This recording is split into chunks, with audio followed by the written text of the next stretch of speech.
Boa noite a todos. Meu nome é Marcos, como já foi dito, né? Primeiramente, eu gostaria de agradecer a todos os trabalhadores da casa, não só os encarnados, mas os desencarnados também, né? Porque há esse intercâmbio natural entre a gente. A gente acha que está fazendo alguma coisa sozinho, mas a hora que menos esperamos, tem alguém conosco, né? Imaginemos Jesus. Jesus, quando passou pela Terra há 2000 anos, ele nos ensinava que não tinha nenhuma pedra para recostar a sua cabeça. E às vezes eu me pego meditando sobre essa mensagem dele. Como que nós veríamos o Cristo nos dias de hoje?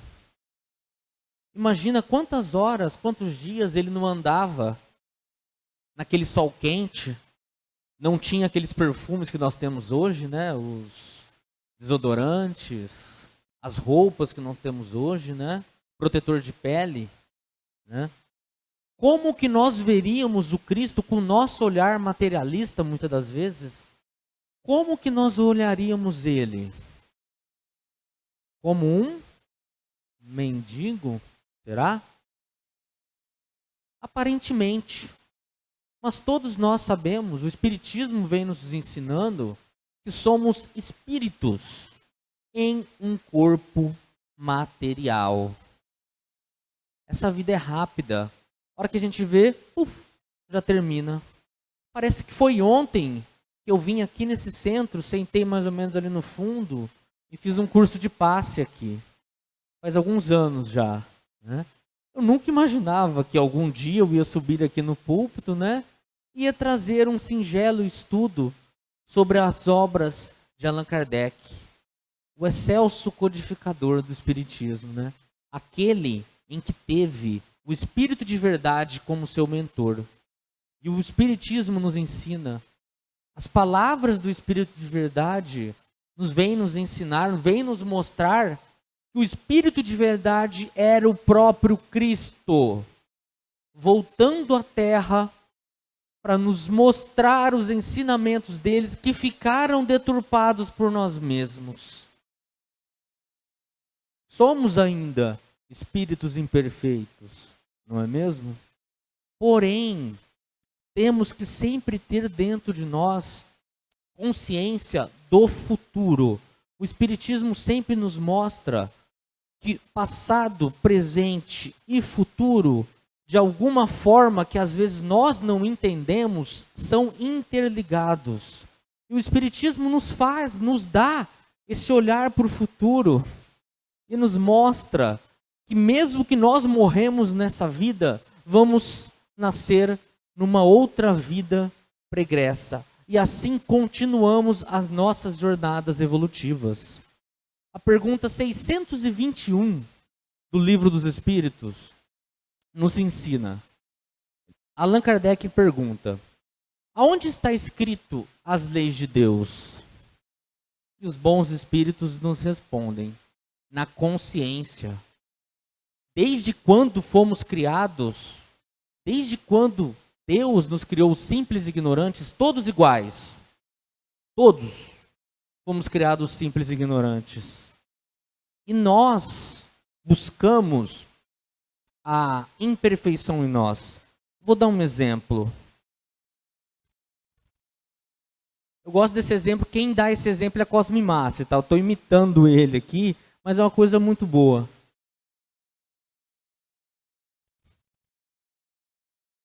Fomos criados simples e ignorantes.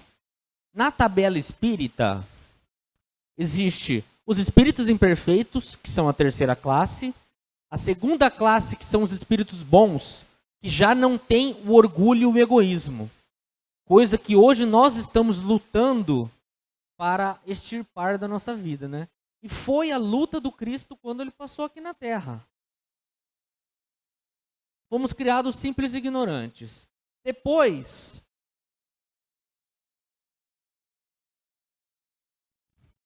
passamos a ser espíritos bons. Quem não entra nas fileiras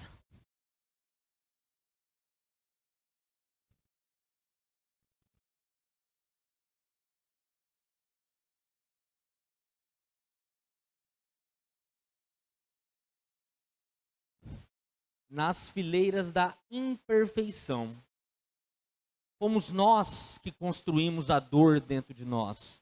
Fomos nós que construímos o orgulho e o egoísmo dentro de nós. Nós não nascemos para sofrer. Não nascemos. Estamos aqui na Terra, em um mundo de provas e expiações, porque buscamos isso com nós mesmos.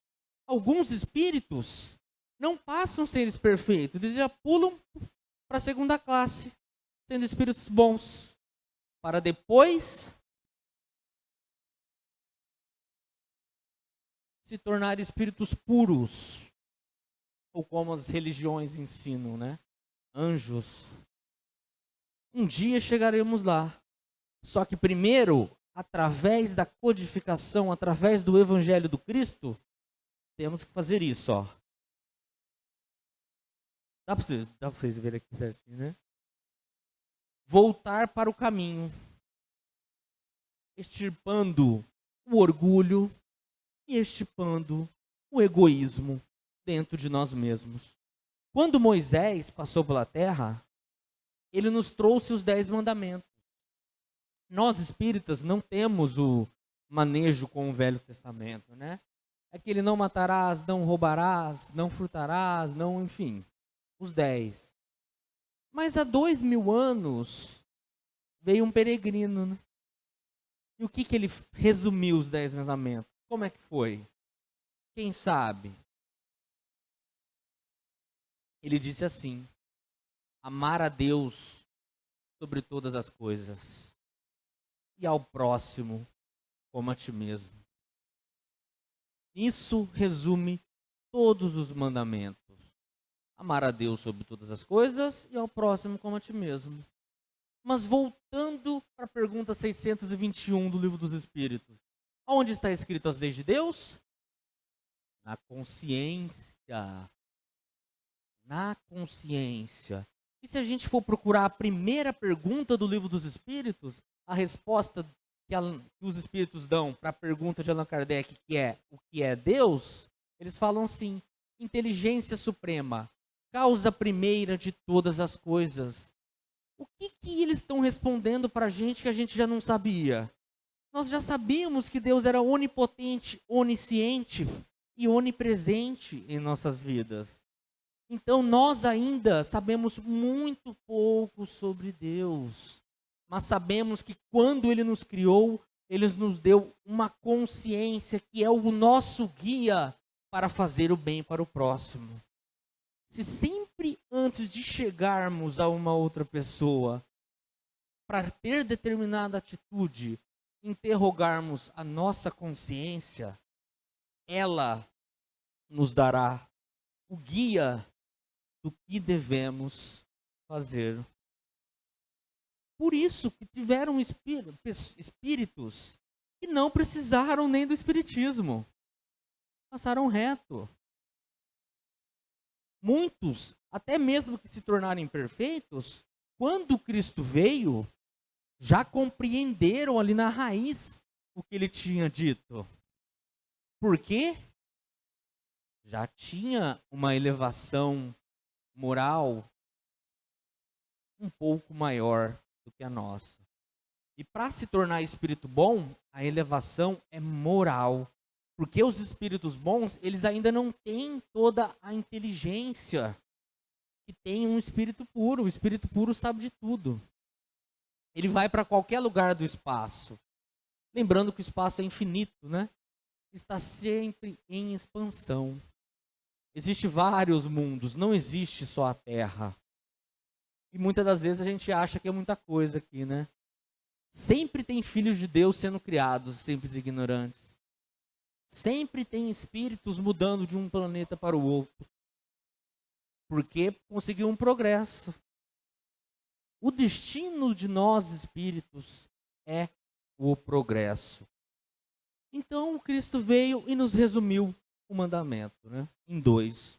Na época de Moisés, quando alguém cometia um pecado, o que eles faziam? Eles chegavam num templo deles, né, e falava o pecado que tinha cometido. Aí o sacerdote lá falava assim, ó: Seu pecado é do tamanho de um animal. Eles sacrificavam um animal, fazia lá um determinado sacrifício, e o pecado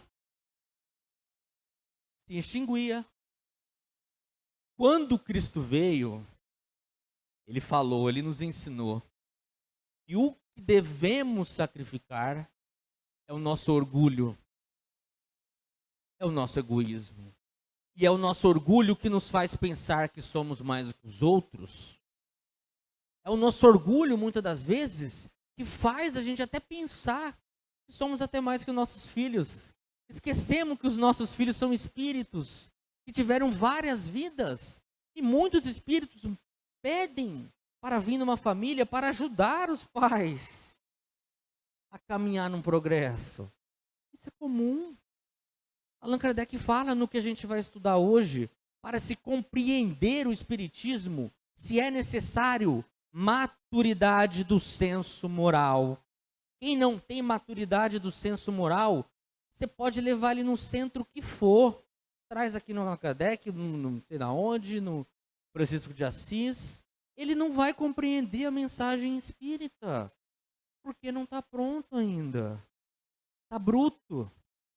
Ele tem que passar por mais algumas provas, mais alguma encarnação, e ir se lapidando por dentro, para poder adentrar as fileiras espíritas. O bom espírita, o espiritismo, o espírita, né? Ele é o verdadeiro cristão. Esse item que a gente está estudando aqui hoje, os bons espíritas, ele está no capítulo 17, item 4 do Evangelho segundo o Espiritismo. Esse capítulo se chama Sedes Perfeitos. Para mim, toda a base do Espiritismo é isso. É a transformação moral, é a mudança. Ou como dizem, é a reforma íntima, né? Toda a base do Espiritismo é isso, é a parte moral. Porque o próprio Allan Kardec, nesse capítulo, ele fala: reconhece-se o verdadeiro espírita pela sua transformação moral e pelos esforços que ele empreende para domar as suas más inclinações. Então, vamos lá, vamos voltar nessa frase. Reconhece-se o verdadeiro espírita pela transformação moral e esforço para domar as más inclinações. Quando se fala domar, eu lembro de um animal, né? Aqueles cavalos brutos. O que você tem que fazer para domar ele? Tem todo um processo. Tem que laçar, você tem que segurar, você tem que ter força ali, né? Para domar os nossos maus pensamentos, os nossos maus instintos, é a mesma coisa. Porque nós temos maus pensamentos, maus instintos, imperfeições que trazemos de várias e várias encarnações passadas. Quem aqui não queria ter determinado ato, cometer determinado ato, mas a hora que viu, já fez? Já aconteceu com alguém aqui? A hora que não queria fazer isso com tal pessoa, a hora que viu, já fez. Por quê? Está enraizado. Está enraizado em nós. Então o pensamento ele vai vir. Só que o que eu tenho que fazer com o pensamento mau? Segurar e não fazer. Os bons espíritos auxiliam as pessoas que buscam fazer isso. Aquelas que procuram fazer a caridade, que já estão num grau de, como é que eu vou dizer, de evolução, de progresso, e aquelas que estão procurando se melhorar. É essas que os bons espíritos vêm em seu auxílio. Allan Kardec pergunta assim: por que muitas das vezes doutores, pessoas inteligentíssimas, não compreendem a doutrina espírita, enquanto que jovens, recém-saídos da escola, eu estou traduzindo para os dias de hoje, né? Compreendem em suas menores nuances. Por quê? Ele mesmo responde assim: porque a parte material da ciência só requer olhos para ver. enquanto a parte essencial requer maturidade do senso moral. Vamos supor, vamos dar um exemplo. Vem determinado médium aqui, lá da Bahia, dá um exemplo. Não conhece ninguém aqui. Senta aqui, pega umas folhas, psicografa 20 cartas. Cada carta dessa pessoa, a pessoa vai ler. Tem peculiaridades das pessoas, dos filhos mortos, dos parentes. A assinatura é igual daquele parente que desencarnou. Essa parte só requer olhos para ver. Agora, a essência que está nesses textos, a imortalidade da alma, essa vida nossa que não cessa, a vida não cessa. O corpo morre, o espírito vive. Eu percebo isso, como nós somos atrasados ainda, quando vamos no dia de finados, no túmulo dos nossos parentes que não estão mais ali. Muitas das vezes nem os corpos estão mais ali, né? Porque foram comidos tudo pela terra, desse processo natural do mundo, né? Que está sempre se regenerando. Uma coisa se transforma em outra, se decompõe, transforma em outra, decompõe. Só os nossos espíritos, que continuam só no progresso, né? Mas não se transforma. O corpo muda, porque nós vemos em outro. O espírito continua o mesmo, só que progredindo na moralidade e na inteligência, né? Eu sei que ainda é cultura nossa, né? Devemos respeitar, mas um dia irá acabar. Dia de finados, irá acabar velório. O corpo não está ali, quer dizer, o espírito não está ali, o corpo está. Para que vai chorar do lado de um corpo? Às vezes o espírito está do seu lado ali, muitas das vezes, e a pessoa está chorando do lado do corpo. Allan Kardec nos dá um exemplo muito bom na pergunta 936 do Livro dos Espíritos. Imaginemos duas pessoas, você e um amigo. Ele não fala nem pai e mãe, é você e um amigo, mais ou menos. Dois amigos em uma cadeia. Estão lá pelas mesmas causas. Estão cumprindo a mesma pena. E o seu amigo é liberto. Seu amigo foi liberto. Seria egoísmo se revoltar-se contra a liberdade dele? Seria, claro. Ele está sendo liberto. O que você tem que fazer? Ficar feliz. Antigos filósofos já falavam. O corpo aprisiona o espírito. A hora que o espírito sai, ele está liberto. Como espíritos, viajamos na forma do pensamento. Você pensa, você está lá na França. Você está no lugar que você quiser. Você está aonde o seu pensamento está. Ou como Cristo há 2000 anos nos ensinou. Aonde estiver o seu coração, aí estará o seu tesouro. Vamos supor, dar um exemplo aqui. Os obsessores. Os obsessores são espíritos que perseguem outras pessoas porque não a perdoaram. Muitas vezes, né? Tem ódio, tem raiva, ressentimento de determinado ato da pessoa, ela não consegue perdoar. Ela desencarna, na mesma hora que o pensamento dela está na outra pessoa, faz isso, ó. Ela já se vê do lado dela. E a outra pessoa geralmente começa a se sentir mal por causa da vibração daquele espírito. Não é? Agora eu quero perguntar a todos aqui. Quem algum dia já sentiu raiva ou ódio ou ressentimentos de alguém? Tá cheio de obsessor encarnado aqui, né? Você vê. É por isso que o Cristo falou, devemos amar os nossos inimigos. Os obsessores são nossos irmãos, são pessoas igual a nós, e muitas das vezes nós fizemos mal para eles. Devemos orar por eles, devemos amá-los, devemos recebê-los na casa espírita e devemos conversar com eles e trazer para eles. A casa espírita está aberta a todos. Está aberta a todos. O próprio Cristo. Com quem que o Cristo andava? Com prostitutas, com pessoas fora da lei, ou como os outros diziam, né? Pessoas de má vida.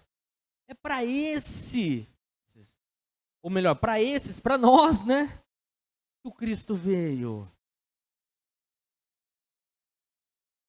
Não somos ainda espíritos puros, né? Temos que ter a plena consciência disso. E para mudar, primeiro a coisa é reconhecer aonde deve mudar e depois focar na solução. Nos bons espíritas, Allan Kardec divide os espíritas em dois. Ele qualifica em dois tipos. Os espíritas imperfeitos e os verdadeiros e sinceros espíritas. Quem são os espíritas imperfeitos? Ele classifica mais ou menos assim.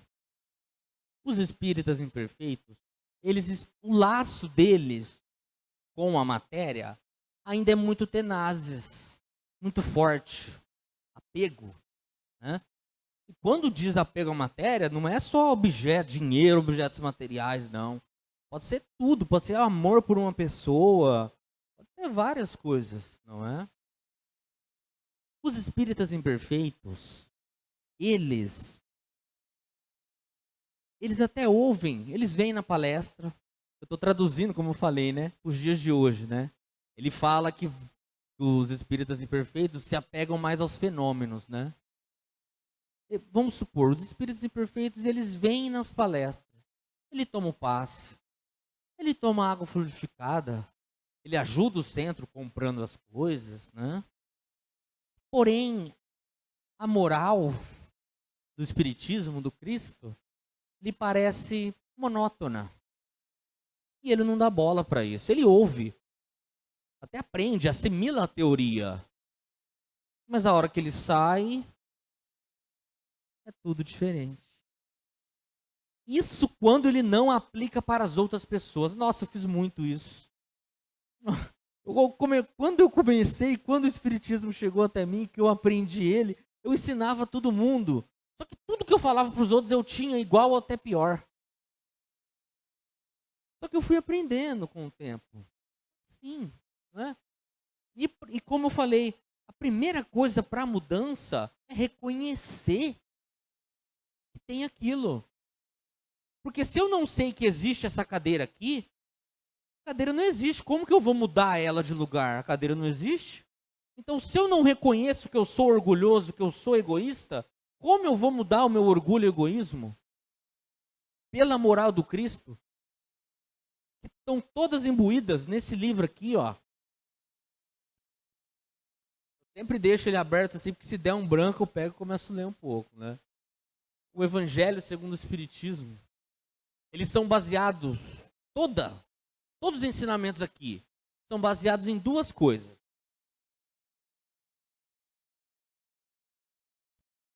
Duas.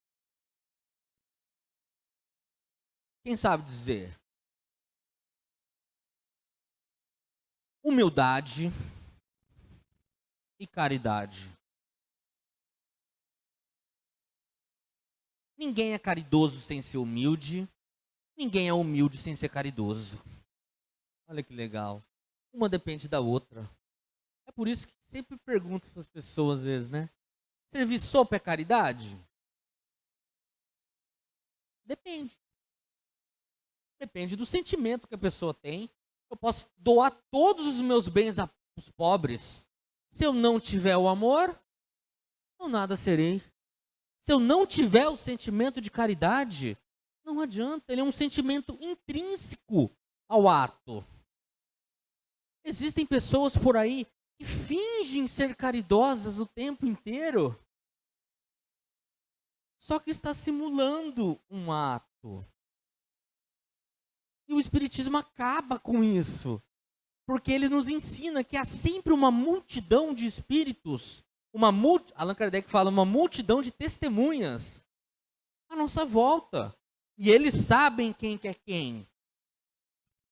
Eles sabem quem que é quem. E é por isso, então, que a gente deve sempre procurar ter os nossos pensamentos e a nossa consciência tranquila perante os nossos atos. Porque um dia iremos desencarnar. E se eu fiz o mal... Qual é o seu nome? Imaginemos que eu fiz o mal para Terezinha, sem ela saber. Aí desencarna eu e a Terezinha. Ou eu primeiro, ou ela depois, enfim. Ela olha para mim, ela vai ver tudo que eu fiz com ela. Porque o corpo, ele esconde os nossos pensamentos. Do lado de lá, nós somos tudo que pensamos e sentimos. Então, um olha para o outro e vê quem realmente é. Acabou. Acabou a mentira. Imagina que, nossa, eu não vejo essa hora, gente, de ver algumas pessoas do lado de lá. Vai ser uma maravilha, né? E é isso. Os espíritas imperfeitos, eles têm esse apego à matéria. Eles pedem a Deus que Deus lhes mostre novas revelações. Não é? Isso geralmente eu atribuo aos médiuns, né? Quem geralmente está começando, ou mesmo médiuns que têm anos, né? Só que não trabalhou a moralidade, muitas das vezes pede a Deus, sem estar preparado, novas revelações. Isso é uma característica que Allan Kardec não é eu estou só trazendo as informações do livro, né? E dos espíritos que Allan Kardec nos trouxe. Porém, esses espíritas imperfeitos, com esse apego ao orgulho, ao egoísmo, à matéria, Allan Kardec nos ensina que já é um passo. Eles recuam ante a obrigação de se reformularem, palavras dele, porém isso já é um passo para que uma nova encarnação, eles compreendam a essência espírita melhor. Esses são os espíritas imperfeitos.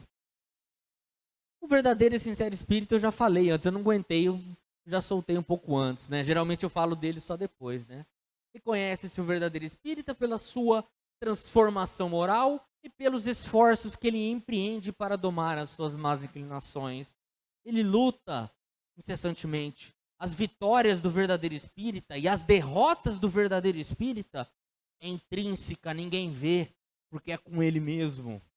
Ele tem um defeito, ele tem um problema, ele quer mudar aquilo, só que muitas das vezes ele não consegue em uma hora ou outra, e para ele é uma derrota. Então é com ele, é com os espíritos que estão do lado dele que vem, e as vitórias também, porque é tudo interior. Muitas das vezes os outros não veem as nossas vitórias e as nossas derrotas, não é? O verdadeiro espírita, ele olha para o futuro de uma maneira diferente, com uma fé inabalável. E a fé inabalável é aquela que pode enfrentar a razão frente a frente em qualquer época da humanidade. E o que isso quer dizer? Para encerrarmos a nossa preleção. O que quer dizer encarar a razão frente a frente em qualquer época da humanidade? Mudar de opinião mediante a luz da razão e do bom senso. Não interessa o que eu aprendi no passado. Se aparece uma informação que faz sentido, que bate com a razão, o que eu tenho que fazer? Mudar. Não existe dogmas no espiritismo, ou pelo menos aqueles dogmas inquestionáveis, né? Porque os próprios espíritos falam, existe o dogma da reencarnação, está no Evangelho, está no livro dos Espíritos também. São dogmas filosóficos. Né? É mudar. Dá um exemplo aqui, o ovo. Quem aqui aprendeu quando era criança que o ovo fazia mal? Que era cheio de colesterol? Eu aprendi. E hoje? A ciência nos mostra, já mudou. O ovo é uma das comidas mais bem nutridas que existe no mundo. Acho que só pede pro leite materno, né? Eu tive que mudar minha opinião. E eu mudei de opinião também, porque quando eu conheci o espiritismo, me informaram que Allan Kardec tinha 5 obras. Isso é uma verdade? Eu descobri que Allan Kardec tem 23 obras. E todas elas são magníficas.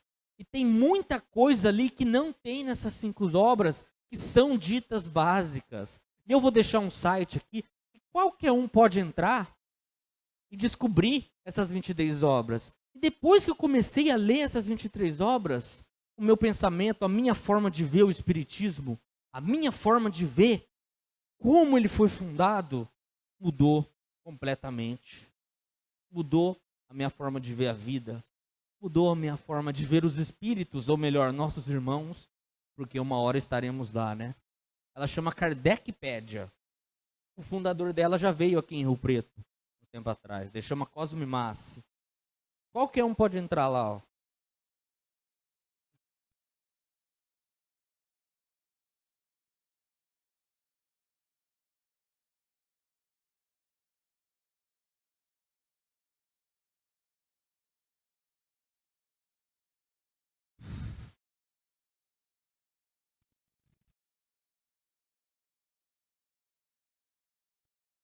Simples demais. E lá tem um negócio igual o Google, é chamado do Google de Kardec.